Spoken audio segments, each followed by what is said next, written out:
Late fall into early winter, bass don't always want to chase and feed, but they will react. That's when I grab a BassReaper Tap That. This is a Ned style bait that is built a little bit differently. It's actually top heavy. I know that seems to go against everything you think about a Ned rig, but what that does is it gives this bait an incredible shimmy as it falls that no other Ned style worm has. The Ned rig is an incredible rig all season long, but it's never really been considered a reaction style bait until now. The subtle shimmy from the BassReaper Tap That gets even the most stubborn bass to bite. This is the BassReaper Tap That. This is a Ned style worm, and you can see it's a little heavier on top, which gives it a really crazy shimmy as it falls. Now, we picked up several colors. I'm going to show you that first, and then we're going to show you how to rig it. This is baby bass. This is methylate. This is lunacy. Morning magic. This is blue oyster. We picked up some PB&J. This is moon dust. Always gotta have some black blue flake. Next up is watermelon red pearl. This is the TR shad. Gotta have a little green pumpkin. How do you all say it? This is caramel apple. And the color we're gonna actually be using today, because I don't know what it is when it comes to a shaky head or just any sort of soft plastic during those colder months when the water temps dip down into those low 50s. This seems to be, no matter how clear it is, the color that really works. And this is Junebug. This is a 1/4 ounce angler tungsten Ned head. And so what we're going to do is we're just going to tie a pitsing knot on this. Just wrap it about 4 or 5 times. Come through the loop that you made at the top. Cinch that down and slide it down. Take your K9 braid cutters, snip it. Next up, we're going to measure it out. See right where we're coming out. Now, of course, I always say I find that seam. I don't know if you're going to be able to see the seam, but I always like to come out the seam of the bait. Like I said, you can tell where the mold comes together. There's a little seam there. You're probably not going to be able to see that, but I like to come right out that seam. So we're going to come straight out the bait. We're going to push it up on there. Make sure it's good and straight. And you can see how much action that has. So when you drop it in the water, it's really got some tail wiggle action. Even when it's sitting on the bottom, it's got some incredible action to it. All right, let's talk about rod, reel, and line setup.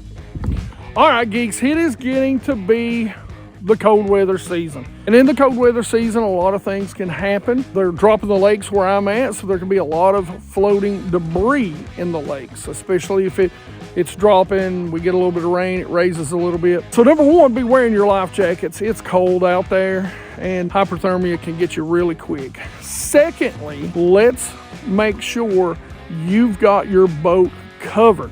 Now, I talk about this all the time, and I really just had to go through some stuff with my insurance on my car and my house. And the one thing I can say is I don't ever have to worry about my coverages, what's covered, what's not, because all they do is boat insurance. They're called Boaters Insurance Agency.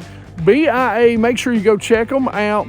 Especially, I know some of you are getting ready to upgrade your electronics, so you need to make sure that you got that stuff covered. I know some of you are thinking about upgrading boats. Go get the best boat insurance that you can have, because if you do YouTube videos, you need a special type of boat insurance. If you are a professional, you need a special type of boat insurance. If you are fishing tournaments of any kind, you need to make sure that you're covered correctly, or anybody else is, if the worst case scenario happens. BIA, Boaters Insurance Agency, make sure you go check them out. All right, so the rod reel line we're gonna use, this is one of my favorite series of rods. This is a JDM style rod without that JDM price tag on it. And this is the Fitzgerald Stunner HD. You can see it's got the harder handle down here, so you get to feel every tick on the bottom. And that's important during the wintertime when you're throwing this. This is a 7'3". I can get a nice long cast out of it. It is a medium heavy, but it casts a mile. Perfect for this setup. I've got it paired. I've told you this 100 times. Probably one of my favorite spinning reels, the Lose Custom Pro. They have updated it. I'll put links in the description for that. But this is an incredible reel for the money. I think it comes in 130, 150 now, but I've got that paired with K9 9-strand, I believe 9-strand, 8 or 9, they're both extremely smooth. But this is the pink, I can see it extremely well. 10-pound test braid for my main line.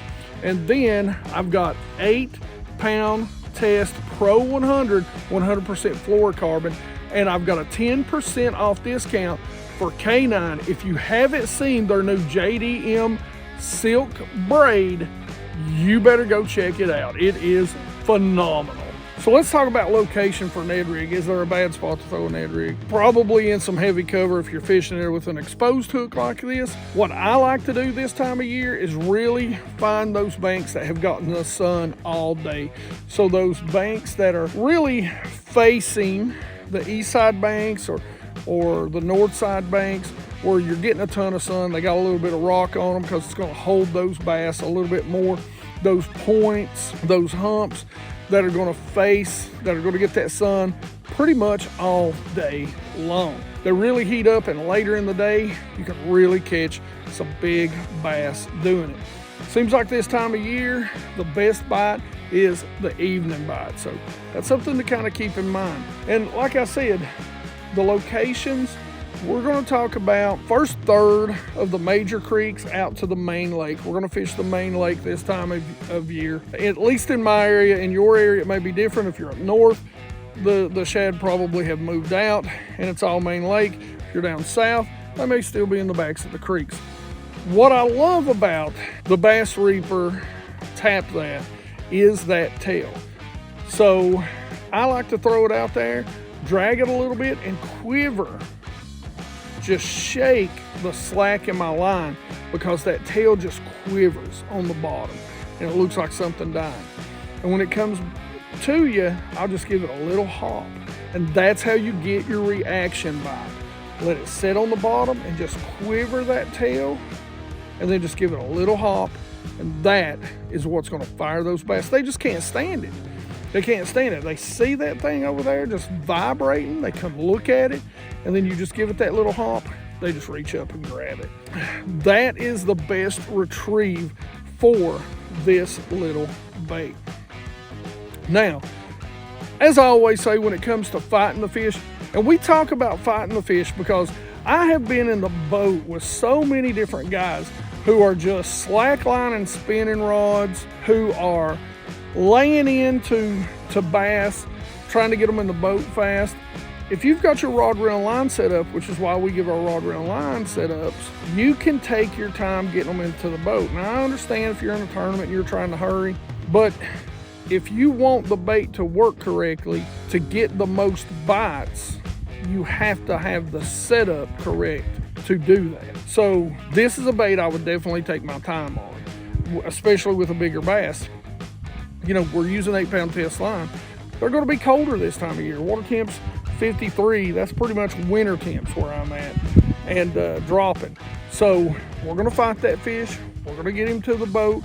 They're not going to swallow baits like they had before. That's why we go with a higher end rod. And you're just going to raise up, feel something heavy, set the hook, get them to the boat, get them on your thumb. If it's a dink, you know, again, we've had another pretty tough day. So, you know, we caught a small one today. You know, that's all we could manage. Just some dinks today. But we went ahead and boat hopped him, but I don't suggest that. What I would do is go ahead and get down or get that net and get him in the boat. Another great thing to do this time of year is flip wood. So you definitely want to go check out this video right here on the Bishop by BassReaper baits. This thing is sick. Otherwise, questions, comments in the comment section below. Like it if you like it. Don't forget to subscribe. Make sure you ring that bell so you get the notifications when these videos come out. Be part of the 100% Watch Squad. At 100%, we love you guys. And you geeks rock.